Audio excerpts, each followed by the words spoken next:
살다 보면 사람들이 내 마음을 몰라줄 때가 있습니다. 내 마음을 몰라줄 뿐만 아니라 정반대적으로 오해를 하기도 하지요. 그럴 때 속상하기도 하고 또 외롭기도 하고 답답하기도 할 겁니다. 우리만 그런 것이 아니고 사도 바울도 그런 일을 경험을 했다라는 것이.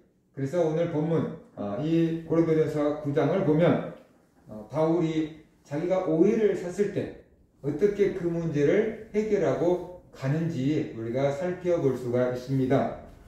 본문에서 바울이 강력하게 주장하는 것은 자기가 그리스도의 사도다라고 이렇게 말하고 있습니다.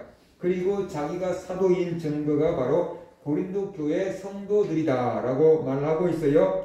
자기가 사도로서 고린도 교회에 복음을 전했고 교회를 세웠기 때문에 고린도 교회와 성도들이 바로 자기가 사도다라는 것을 입증해주는 증거다라고 말하고 있어요.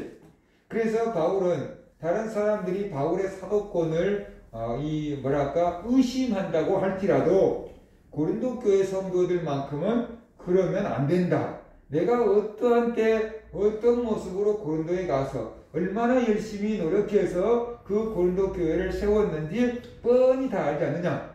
그러니까 다른 사람들이 나를 사도가 아니라고 의심할 수는 있겠지만 고린도 교회 성도들은 그러면 안 된다라는 거예요. 그런데 문제는 고린도 교회에서 바울의 사도권을 의심하는 일이 생겼다는 것이, 왜 고린도 교회 성도들이 바울이 사도가 아니야 라고 이렇게 의심했을까요? 아마 예루살렘에서 온 사람들, 유대인들, 그 사람들이 와서 얘기했을 거예요. 바울이 왜 사도냐고, 예수님의 12제자 가운데 바울이 있었냐고 하면서 이름을 베드로, 요한, 야고보 쫙 불러겠지요. 이들 12명이 예수님의 사도지 그 위에는 사도가 아니다. 바울은 예수님을 죽이는데 앞장섰던 사람 아니냐, 그가 어떻게 예수님의 사도라고 할 수 있겠느냐, 뭐 이런 식으로 논리적으로 증거를 대면서 설명을 했겠지요. 그러다 보니까 당연히 바울이 사도인 줄 알고 바울에게 복음을 듣고 예수를 믿었던 사람들이 이제 헷갈리기 시작한 거예요. 그러면 바울이 우리를 속인 거야? 진짜 바울이 사도가 아닌 거야? 라고 하면서 이제 의심을 하기 시작을 하게 된 거지요.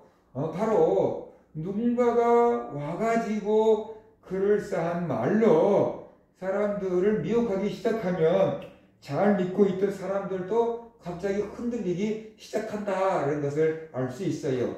오늘날도 교회 잘 다니고 있는 사람들을 이단들이 와서 살짝 들쑤셔 놓으면은 정말로 이 교회가 믿을 수 없는 교회인 것 같고 성경이 믿을 수 없는 것 같고 막 이렇게 돼가지고 이제 이단들에게 넘어가는 거잖아요. 고린도 교회 성도들도 멀쩡히 잘 믿고 있다가 뭔가 바울을 시기 질투하고 의심하게 만드는 그 사람들의 말을 듣고 진짜 그런 것 같은데, 그래서 아마 의심을 한 게 된 것 같아요. 그래서 그 소식을 듣고 바울은 너무 마음이 아팠고 너무 허탈했고 너무 배신감을 느꼈겠지요. 그래서 하는 소리가, 다른 사람들은 다 나의 사도권을 의심할지라도 너희들이 그러면 안 돼! 라고 지금 말하고 있어요. 나는 다메섹 도상에서 부활하신 예수님을 직접 만났다. 그 예수님으로부터 예수님의 증인으로 부름을 받았다. 그래서 내가 사도의 자격을 가지고 고린도 교회에 가서 복음을 전하고 교회를 세우지 않았느냐. 이것이 바로 내가 예수 그리스도의 사도다는 증거다. 그런데 다른 사람도 아닌 어떻게 너희들이 나의 사도권을 의심할 수 있느냐라고 지금 말하고 있는 거지요. 우리가 내 존재 자체를 의심을 받게 될 때 그게 얼마나 힘들고 얼마나 속상한 일이고 얼마나 좌절된 일인가를 우리가 알아야 되는 거죠. 예를 들어서 내가 존재하는데 투명인간 취급을 해. 아무도 나를 알아주지 않고 인사도 해주지 않고 없는 사람처럼 취급을 해. 그러면은 얼마나 힘들겠습니까? 아무리 좋은 직장이라고 한다고 할지라도 그 직장에 계속 다니기가 어렵겠지요.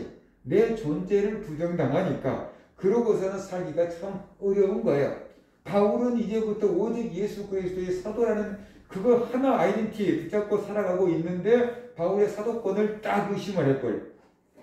그러면 이제 바울 입장에서는 어떻게 되겠어요? 얼마나 낙심이 되고 얼마나 이게 배신감을 느끼겠어요. 내가 다 전도하고 세우는 사람들이 그러면은 얼마나 이게 마음이 아프겠어요.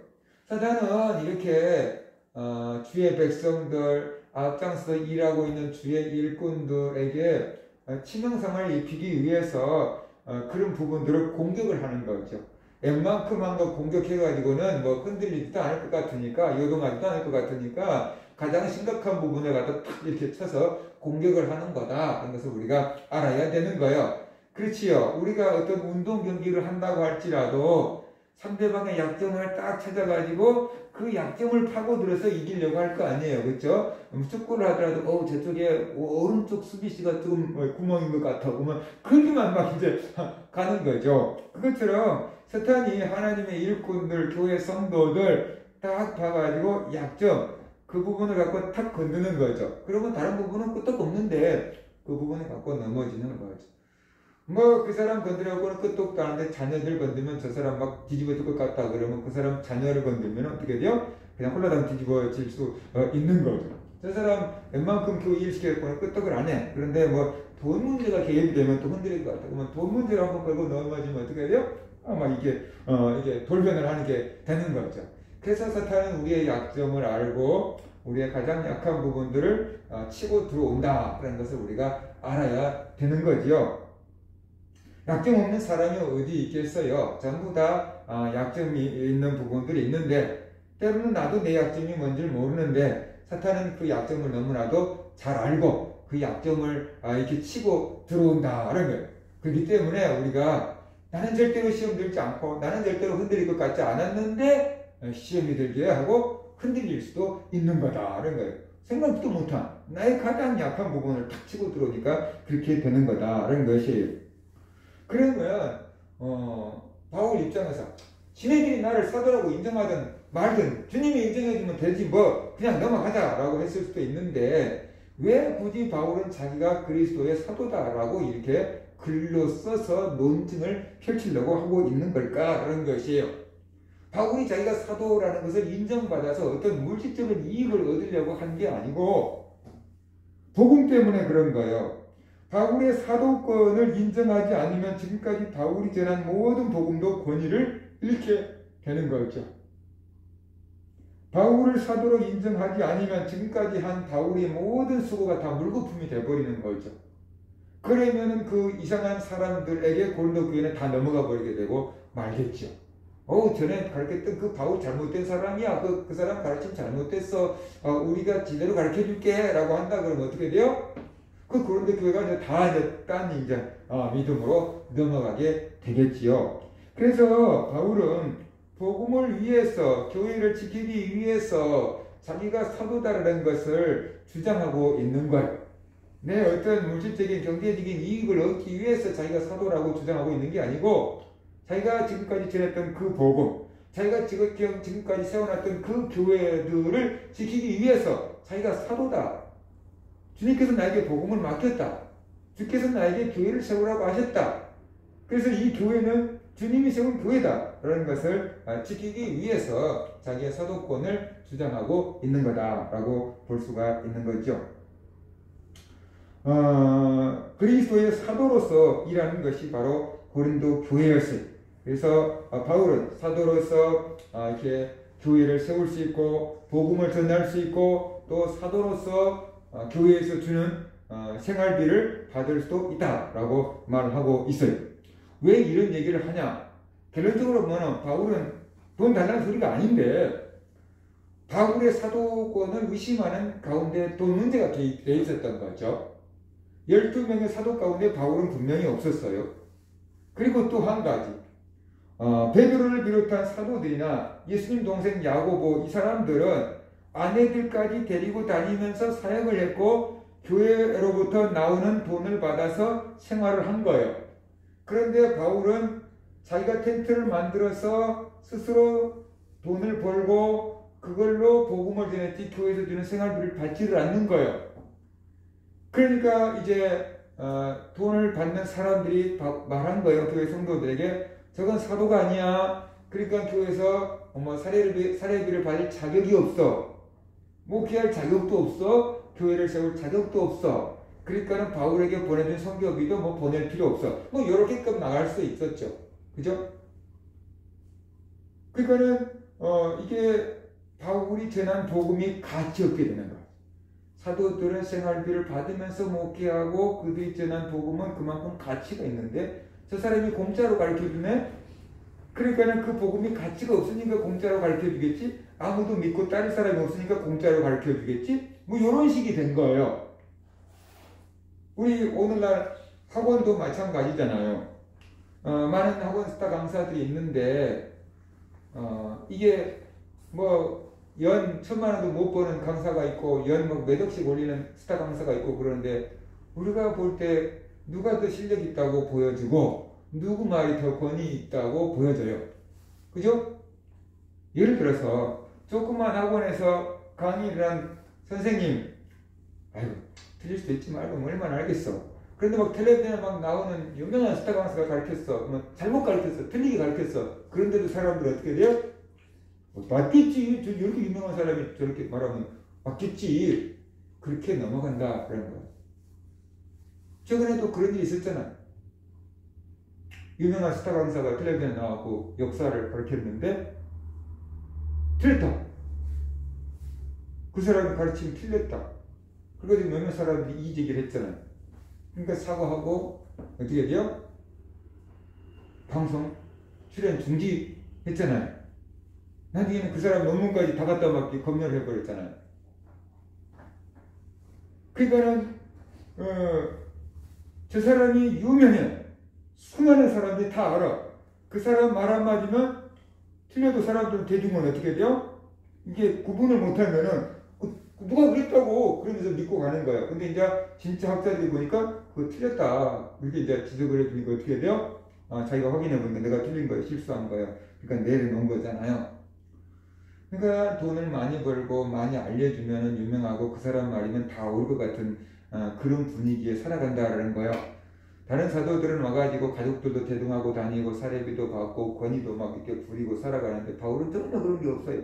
그러니까 다른 사람들은 가치 있는 복음을 전하니까 생활비도 받는 것 같고 보수도 많이 받는 것 같고 그런데 바울은 그냥 공짜로 가르쳐주니까 바울의 복음을 가치 없게 여기고 사도가 아니니까 생활비를 받을 자격이 없어서 못 받는 거야. 뭐 이런 식으로 오도했을 수도 있는 거죠.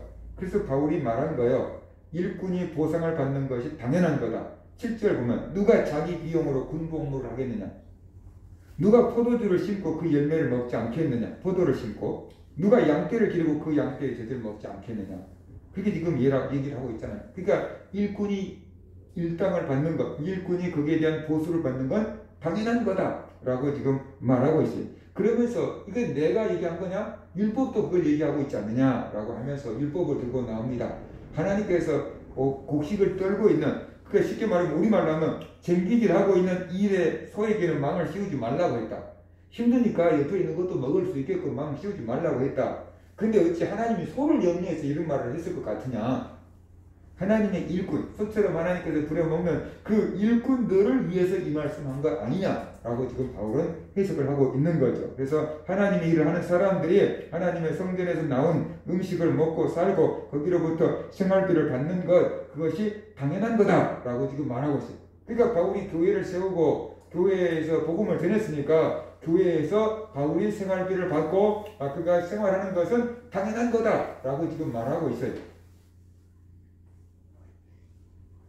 그런데 바울은 자기가 교회에서 충분히 생활비를 받을 자격과 권리가 있음에도 불구하고 그 돈을 받지 않았다는 거예요. 좋은 의도로 받지 않은 거예요. 왜 받지 않았는가? 12절에서 이렇게 말하고 있잖아요. 우리가 이 권리를 쓰지 아니하고 범사에 참는 것은 그리스도의 복음에 아무 장애가 없게 하려 함이로다. 그러니까 이제 믿기 시작한 성도들에게 헌금 내라 하고 거기서 생활비 받고 막 이렇게 그러면은 이게 복음에 장애가 될 것 같으니까 자기가 텐트 만들어서 자기가 수고해서 번 돈을 갖고 생활하면서 이렇게 복음을 전했다는, 어떻게든지 교회를 든든하게 세워볼 요량으로 복음을 그냥 공짜로 전했다는 거예요. 근데 이렇게 좋은 의도를 가지고 생활비를 받지 않았는데 이제 그게 이제 공격거리가 돼가지고 지가 전한 복음이 값싼 복음이기 때문에 가짜이기 때문에 잘못됐기 때문에 생활비도 받지 않고 공짜로 가르쳐준 거다. 이렇게 이제 이게 오해를 사게끔 만들어 버리니까 바울이 사도가 아닌 거고 그래서 생활비도 안 받았구나. 이렇게 이제 오해를 불러일으키게 된 거죠. 그래서 바울은 말해요. 내가 그리스도의 사도다. 내가 복음을 전해서 세운 교회가 고린도 교회다. 내가 고린도 교회로부터 충분히 생활비도 지원받을 수 있다. 그런 자격과 권리가 내게 있다. 그런데 나는 그것을 쓰지 않았다. 왜 쓰지 않았는가? 교회를 위해서. 너희 연약한 믿음 흔들리지 않기 위해서 나는 그걸 받지 않았을 뿐이다. 라고 지금 말하고 있는 거예요. 그런데 그게 오해가 돼서 오히려 바울의 사도권을 이렇게 이제 의심하게 되는 단초가 되어버렸으니까 바울 입장에서는 얼마나 억울하겠는가라는 거예요. 바울만 그런 게 아니고 새 요한도 이렇게 오해를 받았고 예수님도 이렇게 오해를 받았어요. 그래서 예수님께서 그 사실을 이렇게 말씀하셨어요. 마태복음 11장 18절 19절 보면은 세례 요한이 와서 먹지도 않고 마시지도 아니하니까 그들이 말하기를 귀신이 들렸다라고 말하더니 인자는 예수님은 와서 먹고 마심에 예수님이 거침없이 먹고 마시니까 말하기를 보라 먹기를 탐하고 포도주를 즐기는 사람이요 세리와 죄인의 친구로다 라고 오해했다. 세례 요한은 하나님의 일을 하기 위해서 하나님께 바쳐진 나시린처럼 먹을 것들도 절제하고 하나님의 일꾼으로 쓰임 받으려고 그렇게 금식하고 그랬는데 사람들이 그 세례 요한을 보니까 자기들처럼 막 먹지도 않고 마시지도 않는 거예요. 그러니까 저기 귀신이 들렸구나 라고 이렇게 자기들 마음대로 이제 오해를 하더니 이제 예수님은 와가지고 이제 세례 요한처럼 하지 않고 뭐 그냥 제자 들어가도 다른 사람들과도 그냥 음식도 먹고 뭐 마시고 막 이러니까 저거 먹기를 탐하는 사람, 식탐이 많은 사람, 포도주를 즐기는 사람 이런 식으로 오해를 한다. 그래요. 이런 것을 봤을 때 세례 요한도 오해를 받았고 예수님도 오해를 받았구나 라는 것을 알 수 있어요. 우리가 교회에서 열심히 신앙생활 하다가 보면은 이런 오해를 살 수도 있다는 거죠. 어떤 사람이 교회 열심히 나가서 토요일날 나가서 교회를 쓸고 닦고 청소를 하는데 목사님이 지나가셨대요. 그러니까 다른 집사님이 보고 잠깐 목사님 잘 보이려고 목사님 보는 데서 이렇게 청소하고 있잖아. 그러더라는 거야. 그러니까 자기는 목사님 오실 때도 생각 못하고 그냥 아이고 토요일이가 내일 주일이니까 가서 교회 청소나 하자고 와서 혼자서 청소를 열심히 하고 있는데 목사님이 토요일이니까 이제 교회로 와가셨는가 봐요. 그런데 청소를 하는 다른 집사님들이 보고 저 집사가 우리 교회에 들어온 지 얼마 안 됐는데 목사님한테 잘 보이려고 목사님 눈앞에서 저렇게 청소하는 척 한다고 그 얘기를 들었다는 거예요. 그리고 저한테 그 얘기를 하더라고요. 얼마나 속상했는지 몰라요. 그러나 이 사람은 그냥 순수한 마음으로 자기 교회가 목사님을 은퇴하고 폐쇄 작아서 폐쇄했어. 가까운 교회로 가라고 교회가 없어졌어. 그래서 큰 교회를 찾아갔는데 그래서 열심히 섬길 요량으로 자기는 그렇게 교회에서 훈련됐기 때문에 가서 청소를 한 건데 그 큰 교회 성도들 중에서 봉사하지 않던 사람들이 되게 인제 들어온 게 저렇게 목사님한테 잘 보인다고 그렇게 이제 오해를 이제 하게 되는 거죠. 그러니까는 큰 교회 너무 힘들어요. 너무 힘들어요. 그렇게 얘기를 하는 거예요. 이렇게 사람들은 자기 시각에서 생각을 하는 것이 자기 눈높이에서 생각을 하는 것이 그래서 저 사람도 나 같은 마음이겠지? 라고 해서 오해를 하게 된다라는 거예요. 오해를. 그래서 너무 열심히 믿으면 어떻게 돼요? 광신자다. 응? 역당이 믿지. 이렇게 얘기하고 또 너무 또 열심히 없게 믿으면 믿으려면 똑바로 믿고 말라면 말지 왜 저렇게 믿어 또 이렇게 하고 오해를 막 한다라는 거예요. 목회자 사모가 옷을 예쁘게 입고 오면은 사모가 너무 사치스럽다라고 얘기하고 또 사모가 좀 그냥 옷을 좀 뭐랄까 검소하게 입고 오면 아이고 사모 되게 구질구질하냐고 이 교회 성도들이 창피하게 되게 구질구질 입고 다니냐고 또 이렇게 하는 사람들도 있고 그러니까 이 교회 일을 하다가 보면은 전혀 생각하지 않는 면으로 오해를 받을 수 있다. 왜 그렇게 오해를 하느냐? 그것은 자기 시각으로 보기 때문에, 자기 마음이 그렇기 때문에 투사를 하는 거죠. 내가 저 입장이라면 저러겠지, 그렇게 비춰보는 거예요. 내 안에 상처가 있기 때문에 그렇게 이해를 하고 오해를 해버리는 거다. 그런 것을 우리가 알아야 됩니다. 그래서 교회 일을 하다가 보면, 교회 일만 그러겠습니까? 회사 일을 하고 무슨 일을 하다가 보면은, 사회에서 또 활동하다가 보면은 분명히 원치 않게 오해를 하기도 할 거예요. 어떤 그 교수님이 그랬대요. 총장님이 사람들 밖에서 막 자기를 막 오해하고 욕하고 막 험담하고 그러니까 그분이 그때 욕을 하면서 이 개 뭐 그러면서 하려면 하라 그래. 내가 부러워서 그런 거겠지 뭐. 그리고 넘어가 버려. 내가 부러워가지고 뒤에서 저렇게 이렇게 부시렁부시렁 하겠지 뭐. 그러면서 그냥 그렇게 훌훌 털고 넘어가 버리더라는 거예요. 근데 이제 그런 분들은 이렇게 훌훌 털고 넘어가 버릴 수 있는 실력이 있으니까 그러지만, 보통 사람들은 그렇지 않으면 집에 와가지고 이제 그 들은 말이 계속 되새김질 이제 하잖아요. 어떻게 나한테 그럴 수 있어. 막 내가 이런 소리까지 들으면서 꼭 봉사해야 돼. 그만둬버리지. 뭐 이런 식으로 아무도 내 마음 몰라주는데 내가 꼭 굳이 이렇게 여기까지 얻어먹어 가면서 봉사할 필요가 뭐가 있어 라고 이제 생각하고 그만두겠습니다 라고 하는 사람들도 나오게 되는 것이지요. 그럼에도 불구하고 우리가 이게 성경 말씀에 이렇게 말하고 있어요. 우리가 선을 행하되 낙심하지 말지니 포기하지 아니하면 때가 이름에 거두리라 그랬어요. 바울 자기의 사도권을 의심받았잖아요.